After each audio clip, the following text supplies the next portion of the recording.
Hello दोस्तों, welcome back to my YouTube channel R K Sharma. जैसा कि आजकल फेस्टिव सीजन्स चल रहे हैं तो आप सब लोग दिवाली छठ की तैयारी में व्यस्त होंगे। लेकिन दोस्तों, एक बात ध्यान रखें कि दिवाली छठ की तैयारी के बीच में आप अपने कंपटीशन के एग्ज़ाम्स की जो तैयारी कर रहे हैं उसको भी जारी रखें, उसको बीच में बाधित ना होने दें।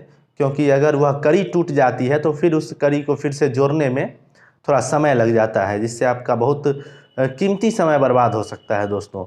इसलिए आप ज़रूर दिवाली छठ की तैयारी करें, अपने और काम की ओर ध्यान दें, लेकिन अपने इस बीच में अपने पढ़ाई का क्रम ना तोड़ें, इसको भी जारी रखें। फिर आगे हम लोग पढ़ाई की बातें करते हैं। पिछले एपिसोड में हम लोगों ने कंपाउंड इंटरेस्ट का पार्ट 1 देखा था। आज हम लोग कंपाउंड इंटरेस्ट से जुड़े हुए कुछ और प्रश्नों को हल करेंगे, उनको सीखेंगे। तो आइए, हमारे पास कुछ प्रश्न हैं, उनको हम लोग हल करने का प्रयास करें। पहला प्रश्न हमारे पास है दोस्तों, 4,000 रुपये मूलधन पर 6% चक्रवृद्धि ब्याज की दर से 2.5 वर्ष का मिश्रधन ज्ञात करें। 2.5 वर्ष जो है पावर 2.5 में करने पर समय जो है टाइम, हम देखेंगे कि क्वेश्चन बनाने में दिक्कत होगी, लेकिन इसको अगर हम समझें तो हम 2 वर्ष का चक्रवृद्धि ब्याज निकाल लेंगे दोस्तों। 2 वर्ष का जो चक्रवृद्धि ब्याज होगा उसके बाद 6 महीना यानी आधा वर्ष जो बचेगा उसका हम लोग ब्याज, साधारण ब्याज निकाल लेंगे और दोनों को जोड़ देंगे। इससे हमें क्या प्राप्त हो जाएगा कि इस प्रश्न के उत्तर को हम प्राप्त करेंगे। चक्रवृद्धि ब्याज जो हो जाएगा वो, उसके साथ जो अमाउंट हो जाएगा वह अमाउंट हमारा हो जाएगा, मिश्रधन प्राप्त कर लेंगे और उस मिश्रधन पर 6 महीने का जो ब्याज होगा उन दोनों को जोड़ना पड़ेगा। देखिए दोस्तों कैसे करेंगे, तो P इंटू 1 प्लस आर है 6/100 पर पावर 2 वर्ष का पहले निकालते हैं दोस्तों। तो ये हो जाएगा 4,000 गुना 2 तिया 6, 50, 50 और 3 53/50 गुने 53/50। इसको अगर हम लोग गुना करते हैं दोस्तों तो हम प्राप्त करते हैं 53 का स्क्वायर 3 तिया 9, 5 तिया 15 दूनी 30 और 5 25 3 28, 2800 9 गुने 8/5, 9 8 72, 8 8 64, 2 8 16 6 22, 22,472/5। अब इस 22,472/5 पे हम लोग आधे वर्ष का ब्याज 6% की दर से निकाल लेंगे।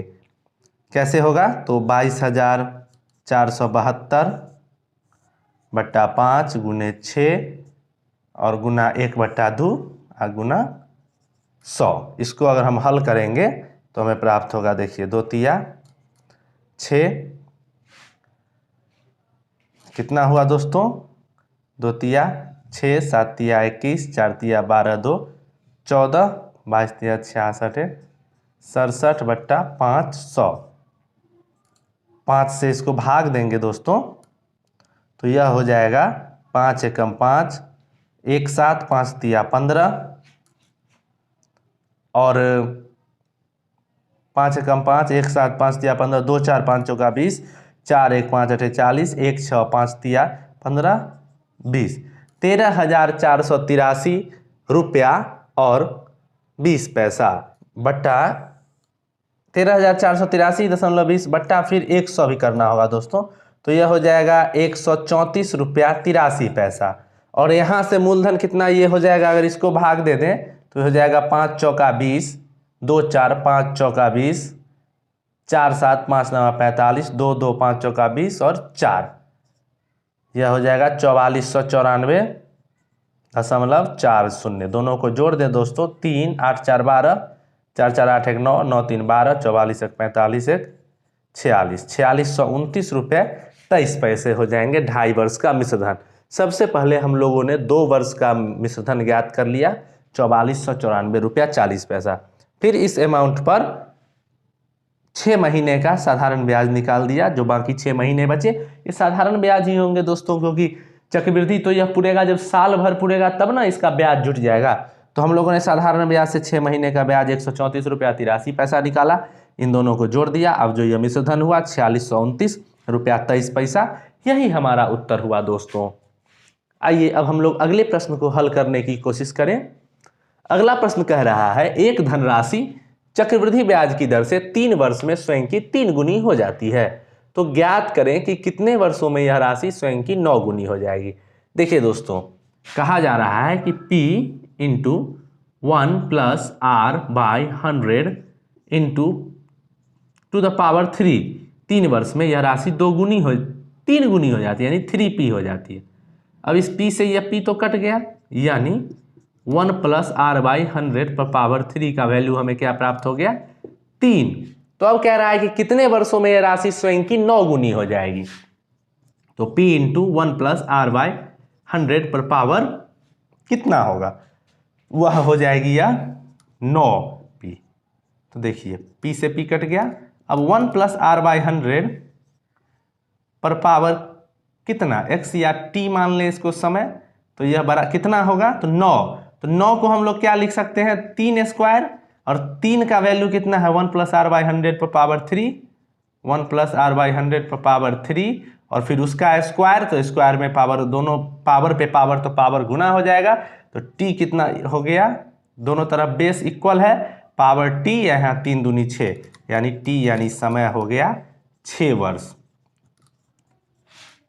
तो यदि 3 वर्ष में राशि 3 गुनी हो जाती है तो 6 वर्ष में राशि 9 गुनी हो जाएगी दोस्तों। आइए अगला प्रश्न हम लोग बनाने की कोशिश करें। एक निश्चित धनराशि पर 2 वर्ष का चक्रवृद्धि ब्याज 60 रुपये 60 पैसे है और साधारण ब्याज 60 रुपये है, तो वार्षिक ब्याज की दर और धनराशि ज्ञात करें। देखिए साधारण ब्याज कितना है 2 वर्षों का, 60 रुपया, तो 1 वर्ष का कितनी, ये 2 वर्ष का हो गया, तो 1 वर्ष का कितना होगा साधारण ब्याज, 30 रुपया। 1 वर्ष का साधारण ब्याज 30, तो साधारण ब्याज पहले वर्ष भी 30, दूसरे वर्ष भी 30, लेकिन चक्रवृद्धि ब्याज की दर से पहला वर्ष 30 और टोटल है 60 रुपया 60 पैसा, तो अगला वर्ष कितना हो गया 30 रुपया 60 पैसा। तो यह 30 तो जो मूलधन था उसी पर का ब्याज है, दोनों साल 30-30 लगेगा, लेकिन यह 60 पैसा जो बढ़ा वह किस कारण से बढ़ा, क्योंकि 30 रुपया जो यहाँ ब्याज बढ़ गया वह 30 रुपया मूलधन में जुट के उस पर भी ब्याज चला, तो इसी 30 रुपए के ब्याज के चलते यह 60 पैसा बढ़ा। तो यह 60 पैसा जो होगा वह इसी 30 रुपए का ब्याज होगा। तो ब्याज की दर कितनी हो जाएगी, हमें मूलधन हमारा यहाँ पे छोटा सा मूलधन 30 हो गया और उसका ब्याज क्या हो गया 60 पैसे, तो ब्याज गुना 100 बटा मूलधन तो 30 और गुना समय तो 1 वर्ष, यही ब्याज की दर होगी दोस्तों। 100 से 100 कट गया, 30 दूनी 60, तो 2% हो गई ब्याज की दर। अब एक चीज हमें प्राप्त हो गया तो दूसरा चीज हम प्राप्त कर सकते हैं ना। साधारण ब्याज 60 है 2 वर्ष का, ब्याज गुना 100 बटा दर है 2 और समय भी है 2, तो कितना मूलधन होगा, 2 दूनी 4 से यह 1500 रुपया मूलधन और 2% रेट ऑफ इंटरेस्ट। देखिए दोस्तों हमारा यह उत्तर निकल गया। फिर से समझें, कहा जा रहा है कि किसी निश्चित धनराशि पर 2 वर्ष का साधारण ब्याज है 60 रुपया और चक्रवृद्धि ब्याज है 60 रुपया 60 पैसे, तो फिर कितना ब्याज की दर है और कितना मूलधन है। देखिए दोस्तों, ब्याज जो साधारण ब्याज 60 रुपया हुआ, यानी कहने का मतलब पहले वर्ष 30 रुपया, दूसरे वर्ष 30 रुपया, लेकिन चक्रवृद्धि ब्याज हो गया 60 रुपया 60 पैसे। कैसे, पहले वर्ष उसमें भी तो ब्याज इतना ही आया होगा 30 रुपये, अगले वर्ष जो ब्याज बढ़ गया 60 पैसा वह इस 30 रुपये बढ़ने के कारण हो गए, तो वह 60 पैसा जो हो गया इस 30 रुपये का इंटरेस्ट हो गया। तो जब हमें 60 पैसा प्राप्त हो गया साधारण ब्याज, मूलधन उसका 30 रुपये हो गया, तो 1 साल में तो उसका दर हम लोगों ने ज्ञात कर लिया, वही इस पूरे का दर होगा। और जब दर प्राप्त हो गया, साधारण ब्याज प्राप्त है, समय प्राप्त है, तो हमने कुल मूलधन भी प्राप्त कर लिया दोस्तों। आइए दोस्तों अब हम लोग आगे के प्रश्नों को देखें। आगे के प्रश्नों को हल करने से पहले आइए दोस्तों हम लोग कुछ फॉर्मूलाज का अध्ययन करें। जैसा कि हम लोग जानते हैं P यानी मूलधन होता है, R यानी दर होता है। P क्या हुआ दोस्तों, तो P हुआ मूलधन, R बराबर हो गया दर। अब यदि एक टर्म हम लोग D ले, यह होगा चक्रवृद्धि ब्याज और साधारण ब्याज का अंतर। ठीक है दोस्तों, P हो गया, R हो गया और D हो गया एक नया टर्म चक्रवृद्धि ब्याज और साधारण ब्याज का अंतर। इस पर आधारित प्रश्न और इस अंतर से जुड़े हुए रिलेशंस के आधार पर प्रश्न पूछे जाते हैं दोस्तों। तो उसके लिए दो फार्मूला, ज़्यादातर यह प्रश्न आपको जो होंगे या अभी तक जितने भी प्रश्न पूछे गए हैं एसएससी एग्जाम्स में वो सिर्फ 2 वर्ष और 3 वर्ष के लिए पूछे गए हैं, यानी 2 वर्ष का और 3 वर्ष, क्योंकि इसमें कैलकुलेशन आसान और ठीक रहते हैं जो बन जाते हैं। इससे ज़्यादा अगर पूछा जाएगा तो बहुत क्लिष्ट हो जाएगा। इसलिए देखिए दोस्तों, तो यदि t बराबर हो 2 वर्ष तो इसके लिए फॉर्मूला है कि D/P इज इक्वल टू होगा R/100 का होल स्क्वायर। 2 वर्ष का अगर समय है, 2 वर्ष में साधारण ब्याज चक्रवृद्धि ब्याज का अंतर D है, मूलधन P है, R रेट ऑफ इंटरेस्ट, तो इसका यही संबंध होगा D/P is equal to R/100 का होल स्क्वायर। इसमें से अगर कोई 2 दिया है या 1 दिया है या किसी प्रकार का प्रश्न है, इस फॉर्मूला का यूज करके हम उसे बना पाएंगे।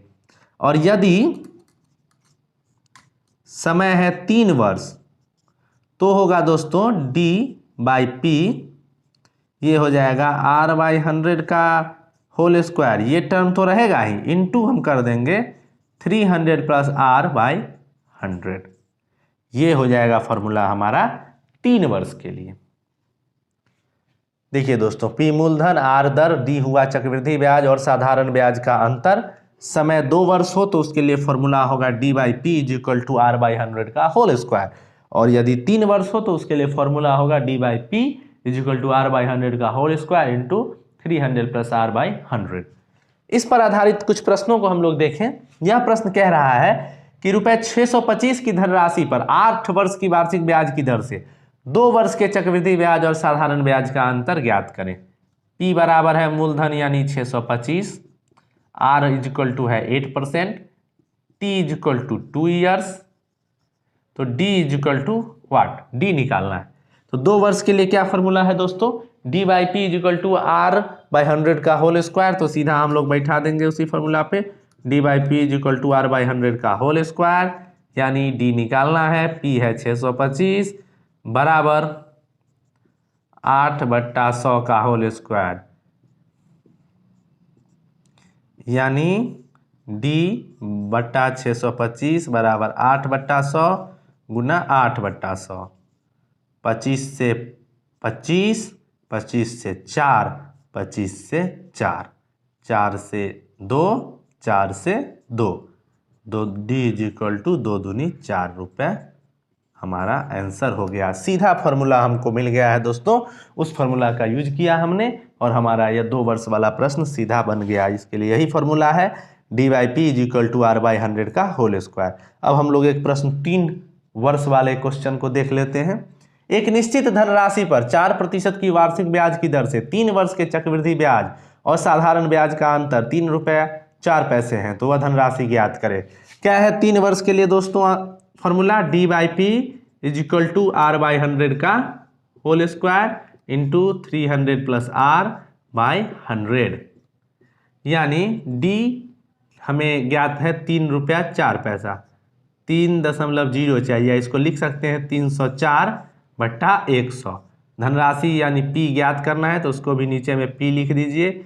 R/100 का होल स्क्वायर, यानी R है हमारा 4/100 गुना 4/100 और गुना 300 प्लस R/100, 300 में R जोड़ेंगे 4 तो 304 और बट्टा 100, इस 100 से यह 100 गया, 304 से 304 गया, 4 से 25, 4 से 25 सब नीचे में ही है, P बराबर 25 गुने 25 यानी 625 रुपये आंसर हो गए दोस्तों। यही डिफरेंस में यही फार्मूला है, पहला 2 वर्ष के लिए, दूसरा 3 वर्ष के लिए। यह बहुत ही इंपॉर्टेंट फार्मूला है दोस्तों। इस फार्मूला पे बहुत प्रश्न, लगभग हर साल एसएससी एग्जाम्स में इन दोनों फार्मूलाज पर एक ना एक प्रश्न रहता ही है दोस्तों। इसलिए इस फार्मूला को आप बहुत अच्छे से समझ लें और इसको याद करने का वही तरीका है कि 2 वर्ष वाला आप याद रखें और 3 वर्ष उस पर आधारित याद रखें। 2 वर्ष के लिए क्या है तो D/P is equal to R/100 का होल स्क्वायर। 3 वर्ष के लिए क्या है तो D/P is equal to R/100 का होल स्क्वायर, लेकिन इसमें एक टर्म जुट जाएगा, क्या 300 प्लस R/100।